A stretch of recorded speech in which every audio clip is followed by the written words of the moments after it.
Pravkar ste se pomerili v moči udarca, v strelu na gol, kdo je bil boljši, kako trd oreh so naši nogometaši? So dobre, ne, ampak če ne bi pustili, bi jutri jim morala padla, pa ne bi bilo dobro. Jutri pridete na tekmo? Ja, normalno, kot vedno. Vemo, da so Ljubljančani znani, radi zmagujejo revijalne tekme, ker jih Maribor ni pripravljen zmagati, kaj ta tekma nič več ne odloča. Ne. Se boste derbija udeležili? Seveda, težko kjerega spustim. Mislim, da je to zelo pomembni derbi. Maribor je bil, bo in ostal zmerom prvak in Štajerska je prestolnica nogometa in to je pomembno. Today you played football with your hands, tomorrow with your legs. Which is more difficult? Yeah, of course, difficult is with the hands. I'm not a goalkeeper, but was good just to joke a little bit here in the center. It's wonderful.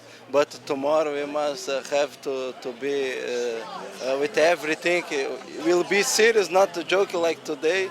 And we will give everything to win the game and have a big celebration day for Maribor.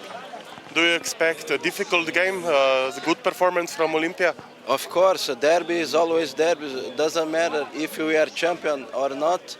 They will come to win the game, but we will play more than the Olympia and we will try everything to get 3 points.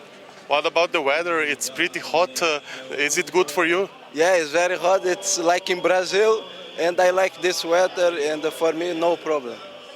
Vprašanje za nežnejši spol, najbolj seksi nogometaš NK Maribora. To pa je čista stvar okusa.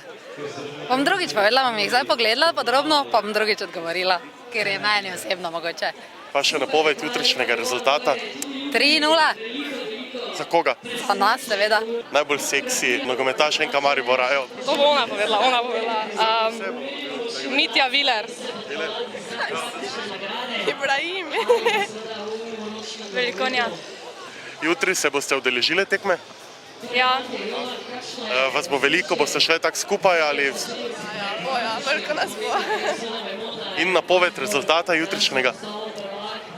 4:1. Ne vem. 5:1. Evo, da se vam besede pozletijo. Rečemo 3:1, enega jim lahko pustimo. Ja, tu nekje 3:1 bi lahko bilo za Maribor.